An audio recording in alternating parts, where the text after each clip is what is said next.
Welcome to the Bird Podcast. I'm Shobha Narayan. This episode is about Australian birds. I recently visited the Tweed Valley in Australia, which is about an hour's flight from Sydney, and I discovered a variety of species that I had never seen before. When people think of Australia, they mostly think of the emu or the laughing kookaburra, which is the source of a song that even children in India learn. But this continent has 850 species of birds. 45% of them are endemic to Australia. These include many birds like the Australian magpie, which is very intelligent, the cockatoos, which are amongst the most long-lived birds, the splendid and the superb fairy-wren, the tawny frogmouth, which is a master of disguise, the barking owl, which screeches as if there are women hysterically screaming, the little penguin, the Southern Cassowary, of course, which is where the father incubates the young, unusual in birds. And then there are many species of parrots. In fact, Australia has more species of parrots than Africa and Asia combined. Early Dutch explorers called this land Terra Psitticora, or the land of the parrots. One of the things that continues to amaze me is that all songbirds originated in Australia. That's some 60% of all the world's birds. As author Tim Lowe. One thing that amazes me is that all songbirds originated in Australia. 60% of the world's bird species originated here, and this is a source of irritation for many Australian scientists who frequently talk about the northern hemispherical bias that ornithology has. For much of the 20th century, it was thought that the birds all were from the northern hemisphere, and then they somehow populated southern hemispherical landmasses like Australia, when in fact it was the reverse. So we will hope to explore this in future episodes. But for now, here is a teaser coming to you from the Tweed Valley of Australia. The pelican, he got a real big body with little short legs. And you know, on the water, they just slide across the top of the water, the pelican, so gracefully. But with his little short legs like this, he danced around like this, see? and just like you did, heard someone laughing at him, and he looked around to see who it was. He seen all the crows over under the tree with their hands up giggling and pointing at him, and he lost it. He looked around, picked up some dulling, tried to peg the crows with the dulling, hit the tree they were under, and it splattered everywhere, hit the crows in the eye.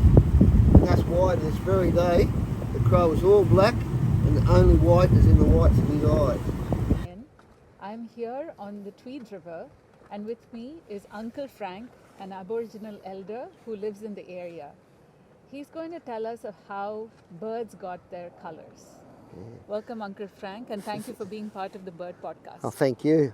Well, look, in our area we do have quite a few creation stories, and how the birds got their colour is one of them. But it is also repeated along our coastline for other Aboriginal tribes. I'm a Gudgeonburra man from the Tweed coast to the Tweed Valley.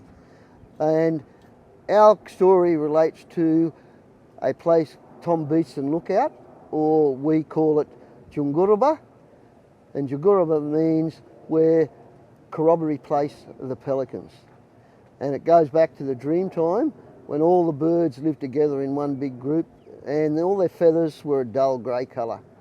And one day they gathered around and decided that they wanted to get some colour on their bodies and brighten themselves up. So off they went out into the bush and found all these different things to put on their feathers. For example, the crow, he found a burnt tree, and he rubbed himself up against the burnt tree and got all the charcoal on him, and he came back all black. And our name for the crow is the Wagon in this area. Then we had the rainbow lorikeets. They actually got all the different colours of the rainbow. They got some berries, they got some ochres, and they put all these different colours on their feathers and came back the colour of the rainbow. Then we have the swamp pheasant, or pheasant cougal as he's known. in Australia, and he actually found some brown mud, rolled in the mud, but he didn't like just being brown. He found some white dulung, which is our white clay that we have, and he put spots of that all over his body, and he was happy with that. Then you had the pelican, the magpie, and jingaree, the actually woolly wagtail. They actually found a burnt tree themselves and decided that that'd be enough for them, but when they got back to the camp, they decided that they didn't want to look like the crows, so they actually found some of the dulung or the white clay and put it over them. So they ended up black and white, and they're all there parading around saying, look at me, look at my beautiful colours. And then one of them says, well, why don't we celebrate and have a corroboree? And that's what Junguraba is, the corroboree place of the pelicans. So they all started dancing around, all except for the wagons or the crows.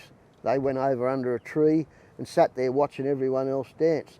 And then, you know, the pelican, he got a real big body and little short legs, and on the water he slides across the top of the water just like he's floating so gracefully, but with his little short legs he was wobbling around trying to dance, and with his little short legs he just couldn't coordinate himself properly, and he heard someone laughing at him, and he looked around, looked all over the place, and he could see that it was the wagons or the crows over under a tree.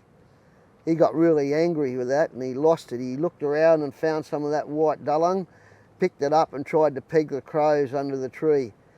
It missed the crows but hit the tree they were under, and to this very day it splattered all over the place, hit the crow in the eye, and that's why a crow is all black and the only white is in the whites of his eye. And that's the story of how the birds got their colours. But in our stories there's lessons for our young people or jarjums, but also for older people. And the lesson in that story is that you don't make fun of anyone.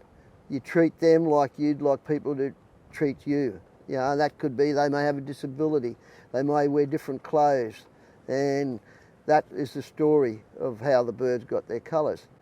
But after they'd finished celebrating, all the pelicans went out to an island off the coast at Buning, which is Fingal Head, and that place is called Jungra Narayan, or resting place of the pelicans, and that's where the pelicans rested, out on Cook Island as it's known these days. And even back in 1823 when John Oxley anchored off that island, he was an early explorer, he actually wrote in his logbook that he actually observed 60 to 70 pelicans resting on that island out there. And that is our story of how the birds got their colours. Thank you very much. You're welcome. It's great to have those rainbow beaters. You won't see them, unfortunately. They're so small. They're such a beautiful bird. They used to be the symbol of this region. However, because they're now endangered, they're no longer the symbol. All their habitat's gone. You know, there's only small remnants like this. See, that's all indigenous habitat there. Edible fig tree. That one with the heart-shaped leaves, a medicine tree. It's used during childbirth. It actually has a blood clotting agent, for example. Are you recording? Oh, wow, okay. Oh. I am with Mr. Michael Simmons, who is the owner of Tweed Escapes, happens to notice birds and lives in the area. So we're here to ask him about the geography and the life around here. All right, thanks very much for giving me the opportunity to speak on this podcast. Look, the Tweed Valley where we are today, it's a very, very beautiful part of the world. We're actually inside a caldera. It's the largest land-based caldera in the Southern Hemisphere. It was formed through volcanic action some 24 million years ago.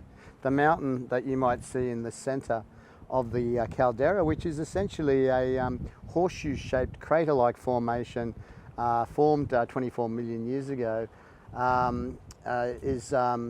you know, the mountain itself is the not only the focal point of the entire region, it is also essentially the hard-eroded rock that remains after 24 million years of erosion. So it was lava flows from that location that shaped this whole region, you know, from Gold Coast down south of Byron Bay, out west of the Border Ranges National Park, to Kyogle in the southwest, and halfway to Brisbane. So it's a massive area, and it was all shaped by these waves of lava that radiated out over time 24 million years ago.